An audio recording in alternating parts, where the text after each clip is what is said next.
There's a moment almost no one talks about.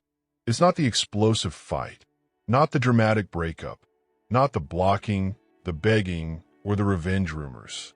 It's quieter than that. So quiet you might miss it. It's a moment you emotionally leave before you physically leave. Have you ever noticed that shift? The day you stopped explaining yourself. The day you stopped trying to make them understand. The day you realized you were tired of carrying the relationship alone. That's when everything changes. Most people think a narcissistic personality falls apart because of rejection. But what really shakes their world is something much deeper. It's not that you walked away. It's that you stopped participating. You stopped reacting. You stopped regulating their emotions. You stopped being the mirror they relied on. And here's the part that hits hard. You didn't do it to punish them. You did it because you were done abandoning yourself. Think about it. In the dynamic, who was always calming things down? Who was absorbing the tension? Who was trying to keep the peace, explain the misunderstandings, take responsibility for emotions that weren't even theirs? If that was you, then you weren't just a partner. You were the stabilizer. When you quietly withdraw from that role, the entire system shifts. At first, they may not even notice. You're still polite, still calm, still present on the surface. But inside, you've unplugged. You're no longer chasing clarity.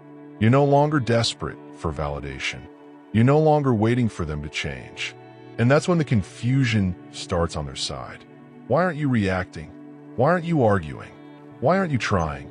Because reaction was power. Your emotions were proof they mattered. Even your anger confirmed their influence in your world. But silence? Silence is different. Real silence isn't cold. It isn't cruel. It isn't a game. It's the absence of emotional dependency. It's when you no longer need to be seen by them to feel real. And that's what feels unbearable to someone who depends on external validation. You might notice subtle shifts. They check in indirectly. They test the waters. They try to trigger some kind of response. Not necessarily to reconnect in a healthy way, but to confirm they still exist in your emotional space. If you've ever felt that strange energy, like they're trying to provoke something, that's why. But here's the turning point. When you stay grounded, when you don't re-enter the emotional loop, something irreversible happens. You begin to feel lighter. At first, the quiet feels unfamiliar. Without drama, your nervous system doesn't know what to do. There's no intensity, no chaos to manage. And you might even mistake that calm for emptiness. Don't rush to fill it, that space. That's your energy returning to you.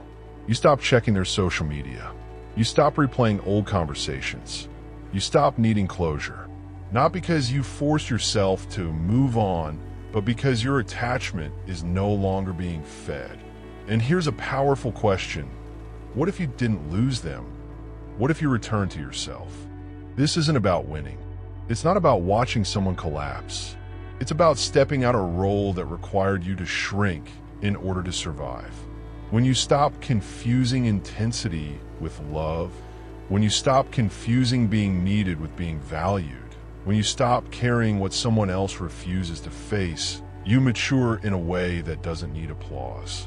Your silence becomes a boundary you live in, not a weapon you use.